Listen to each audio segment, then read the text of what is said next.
Sadarkah kalian, kalau sebenarnya kalian punya sesuatu yang luar biasa? Sesuatu yang bisa mengubah hati seseorang, bahkan bisa mengubah dunia. Bukan uang, bukan kekuasaan, bukan juga keberuntungan. Tapi kemampuan ini ada dalam diri kalian selama ini. Dan anehnya, kebanyakan orang tidak pernah sadar mereka memilikinya. Lewat kisah seorang bocah bernama Boji, kalian akan melihat satu rahasia sederhana. Rahasia yang luar biasa tentang kekuatan yang kamu miliki, tapi selama ini tak kamu sadari.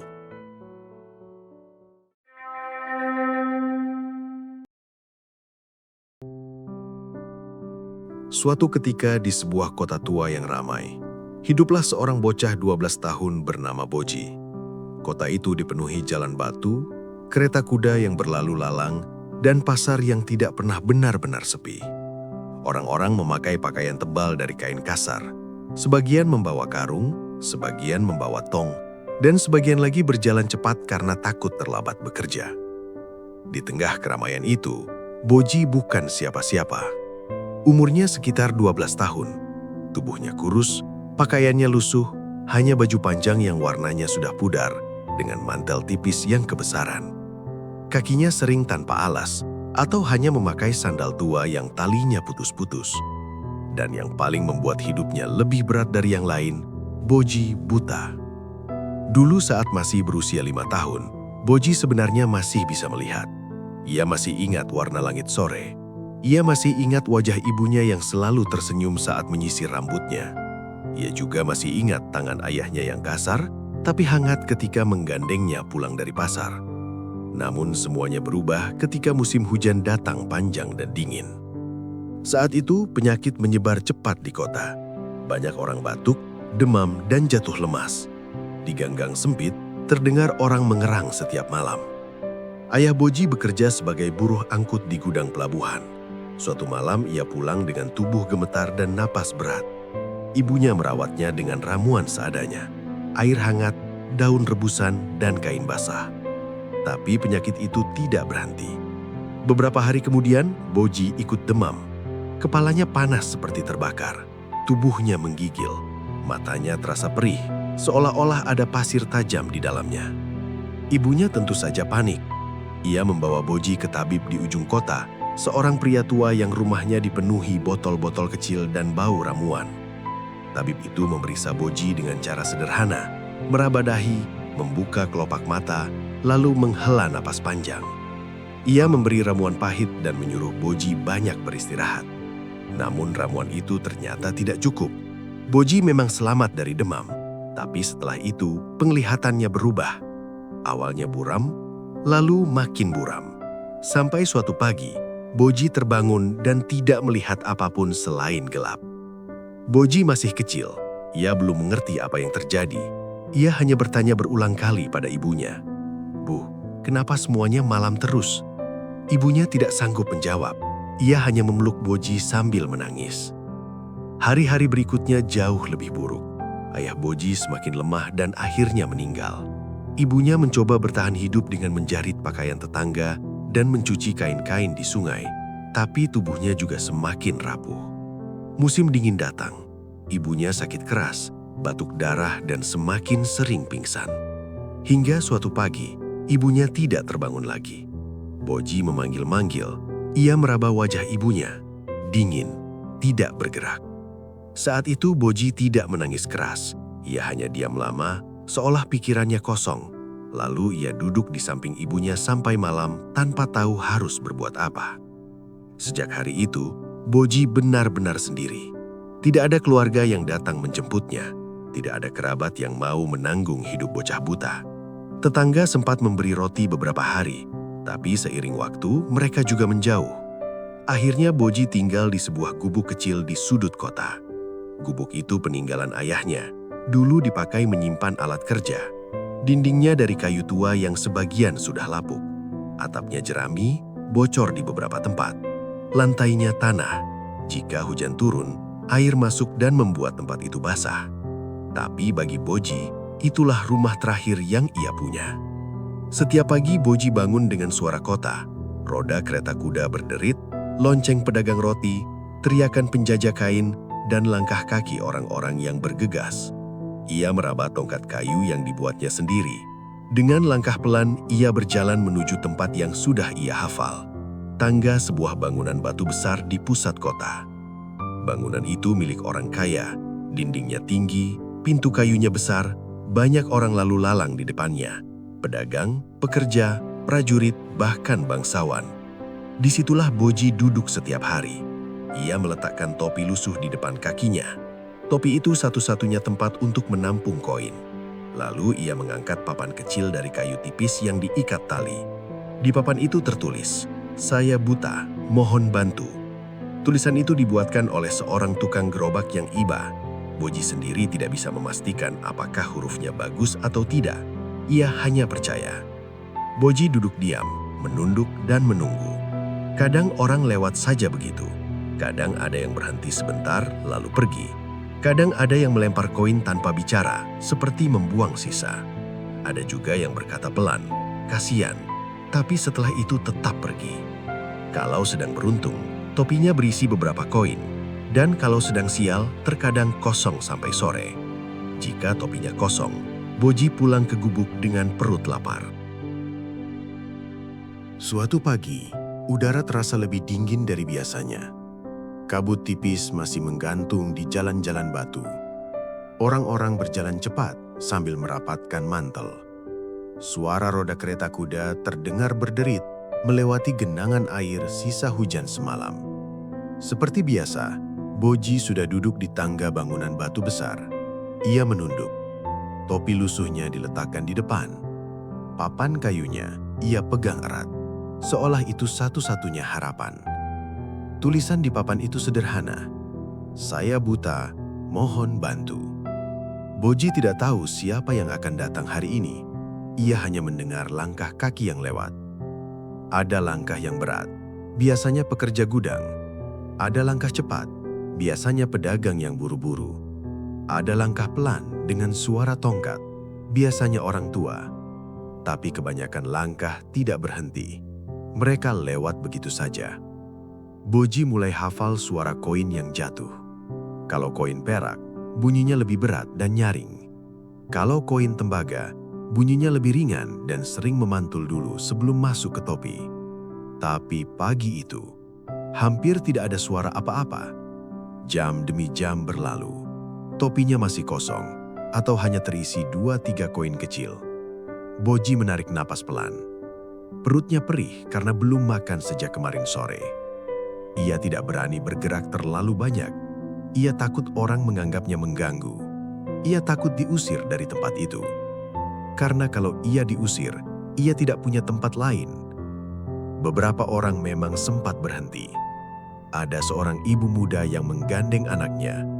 Anaknya bertanya polos, "Ibu, kenapa dia duduk di situ?" Ibunya menjawab pelan, "Jangan lihat, ayo jalan." Mereka pergi. Ada juga seorang pria yang tertawa kecil bersama temannya. Terdengar sebuah ejekan kecil. Boji mendengar, tapi ia tidak membalas. Ia hanya menunduk lebih dalam. Menjelang siang, matahari mulai naik. Kabut hilang. Orang-orang semakin banyak lewat karena pasar mulai ramai. Boji berharap topinya akan terisi lebih banyak. Tapi tetap saja, hanya sedikit.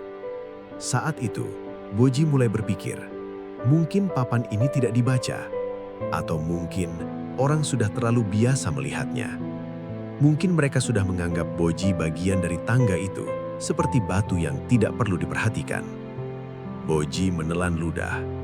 Tangannya gemetar karena dingin dan lapar. Lalu, ia mendengar langkah kaki yang berbeda. Langkah itu tenang, tidak terburu-buru, tidak ragu-ragu. Langkah orang dewasa, tapi ringan. Orang itu berhenti tepat di depan Boji. Boji bisa merasakan bayangannya menutup sedikit sinar hangat matahari. Beberapa detik hening. Boji tidak berani menatap. Ia hanya memegang papan lebih kuat. Lalu, terdengar suara koin jatuh ke topi. 1, 2, 3. Itu bunyinya berat. Itu adalah koin perak. Boji langsung terkejut. Itu jarang sekali terjadi. Ia hampir ingin mengucapkan terima kasih, tapi lidahnya terasa kaku. Namun, orang itu belum pergi. Boji mendengar suara kain bergerak, seperti tangan yang meraih sesuatu. Kemudian, papan kayu Boji diambil dari tangannya. Boji panik. Tuan, katanya pelan. Tidak ada jawaban.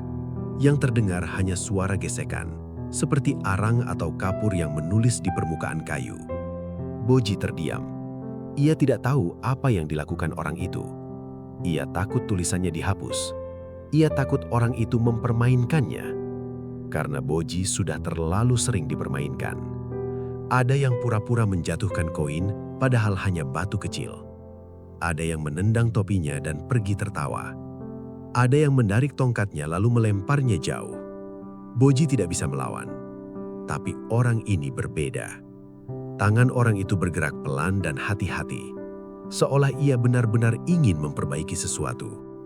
Setelah beberapa saat, papan itu dikembalikan ke tangan Boji. Orang itu merapikan posisinya agar menghadap jalan. Lalu, langkah kaki itu pergi. Boji terpaku. Ia meraba papan itu. Tentu saja ia tidak bisa membaca. Ia hanya bisa merasakan bekas tulisan baru yang sedikit lebih tebal. Ia bingung, tapi ia tidak sempat berpikir lama. Karena sesuatu mulai terjadi. Beberapa menit setelah pria itu pergi, Boji mendengar langkah kaki berhenti. Lalu suara koin jatuh. 1, 2, 3. Lalu ada lagi. Bukan hanya satu orang, banyak. Suara koin mulai sering terdengar. Topinya yang tadi hampir kosong, sekarang mulai terisi. Boji mendengar orang-orang berbisik. Astaga, kasihan sekali. Aku harus bantu. Boji tidak mengerti. Kenapa tiba-tiba mereka berubah? Kenapa pagi tadi tidak seperti ini? Boji tetap diam, tapi dadanya mulai terasa hangat. Bukan karena matahari, tapi karena harapan yang tiba-tiba muncul lagi. Saat sore mulai turun, topinya terasa berat. Boji sampai harus memegang topinya dengan 2 tangan saat berdiri. Untuk pertama kalinya setelah sekian lama, Boji pulang dengan koin yang cukup untuk makan lebih dari 3 hari. Mungkin cukup untuk 1 minggu atau lebih. Malam itu di gubuk, Boji tidak langsung tidur. Ia duduk memegang papan kayu itu lama sekali. Ia ingin tahu tulisan apa yang ada di sana. Ia ingin tahu siapa pria itu. Dan kenapa hanya dengan mengganti beberapa kata, semua orang tiba-tiba menjadi lebih peduli. Boji berbisik pada dirinya sendiri. Besok, kalau pria itu datang lagi, aku harus bertanya. Keesokan paginya, Boji datang lebih awal dari biasanya. Udara masih dingin, jalanan batu masih basah. Tapi Boji merasa langkahnya lebih ringan. Ia duduk di tempat yang sama, di tangga bangunan batu besar. Topi lusuhnya ia letakkan di depan. Papan kayunya ia sandarkan agar terlihat jelas oleh orang yang lewat. Boji masih tidak tahu apa yang tertulis di papan itu sekarang. Tapi ia tahu satu hal. Sejak tulisan itu berubah, hidupnya juga ikut berubah. Pagi itu orang-orang mulai lewat. Dan seperti kemarin, Boji kembali mendengar suara koin jatuh lebih sering. Ada yang meletakkan koin tembaga, ada yang meletakkan koin perak. Ada juga yang berhenti sebentar, seolah ingin memastikan Boji baik-baik saja. Boji tidak bisa melihat wajah mereka, tapi ia bisa merasakan nada suara mereka berbeda. Lebih lembut, lebih peduli. Menjelang siang, Boji mendengar langkah kaki yang ia kenal. Langkah itu tenang, tidak berburu-buru. Boji langsung menegakkan tubuh. Pria itu berhenti di depannya. Boji menarik napas dan bertanya pelan. Tuan, apakah Tuan yang kemarin mengubah tulisanku? Pria itu diam sebentar, lalu menjawab. Iya. Boji menelan ludah. Suaranya terdengar lebih serius. Aku mengenali langkah kaki Tuan. Aku ingin bertanya, apa yang Tuan tulis di papan itu? Pria itu menghela napas kecil seperti tersenyum. Aku tidak menulis kebohongan, katanya. Aku hanya menulis kebenaran, tapi dengan cara yang berbeda. Boji memegang papan itu erat. Apa kalimatnya? Tanya Boji. Pria itu menjawab pelan, jelas, dan tenang. Hari ini adalah hari yang indah, tapi aku tidak bisa melihatnya. Boji terdiam. Kalimat itu sederhana, tidak panjang, tidak rumit. Tapi saat mendengarnya, dada Boji terasa sesak. Karena itu benar, ia memang buta. Tapi kalimat itu membuat orang lain membayangkan sesuatu yang selama ini mereka anggap biasa. Langit, cahaya, warna, wajah orang yang mereka sayangi. Pria itu melanjutkan, kemarin tulisanmu hanya berkata bahwa kamu buta. Itu benar. Tapi kebanyakan orang membaca cepat lalu pergi. Mereka tahu kamu menderita, tapi mereka tidak merasakannya. Boji mendengarkan tanpa menyela. Pria itu berkata lagi, kalimat yang baru mengingatkan mereka bahwa mereka beruntung. Mereka bisa melihat hari yang cerah. Mereka bisa melihat dunia, dan kamu tidak. Boji menunduk. Tangannya gemetar sedikit. Bukan karena dingin, tapi karena ia menahan perasaan. Selama ini Boji duduk di tangga itu setiap hari. Ia menunggu, ia berharap. Tapi jarang ada orang yang benar-benar memahami. Hari ini, pertama kalinya, Boji merasa ada yang melihatnya sebagai manusia, bukan sebagai beban. Boji bertanya pelan, jadi itu sebabnya orang-orang memberi lebih banyak? Pria itu menjawab, iya. Kata-kata bisa membuat orang menoleh. Kata-kata bisa membuat orang peduli. Kata-kata yang sama bisa punya arti yang berbeda jika disampaikan dengan cara yang tepat. Boji diam beberapa detik. Lalu ia berkata lirih, terima kasih Tuan. Pria itu tidak menjawab panjang. Ia hanya berkata singkat, Puka, namaku. Boji mengangguk. Aku Boji. Puka terdengar tersenyum. Aku tahu. Setelah itu Puka melangkah pergi.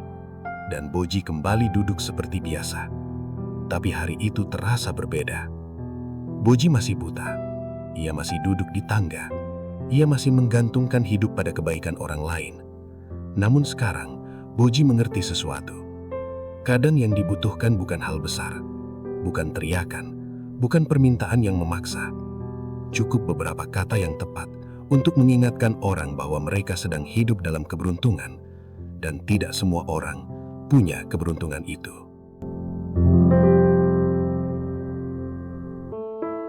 Teman-teman, kisah Boji mengajarkan kita satu hal penting. Kata-kata punya kekuatan yang sangat besar. Kata-kata bukan sekedar tulisan di papan, tapi bisa menjadi jembatan yang menggerakkan hati, membangunkan empati, dan membuat orang yang tadinya acuh menjadi peduli. Dan dari Puka, kita belajar, kadang untuk mengubah sesuatu, kita tidak perlu kekuatan besar atau harta melimpah, cukup berani menyampaikan kebenaran dengan cara yang tepat. Jadi, untuk kalian, siapapun yang menonton video ini, kalau kalian melihat sesuatu yang bisa membuat dunia menjadi lebih baik, jangan hanya diam dan melihat. Bicaralah, tulis sesuatu, bagikan, dan sampaikan. Karena mungkin satu kalimat yang kalian ucapkan hari ini bisa menjadi harapan bagi seseorang yang hampir menyerah. Dan mungkin satu tulisan sederhana yang kalian buat bisa mengubah dunia ini menjadi lebih baik. Sekian kisah kali ini. Jangan lupa like, subscribe, dan tinggalkan pendapat kalian tentang kisah kali ini di kolom komentar. Terima kasih sudah menonton sampai akhir, dan sampai jumpa di kisah berikutnya.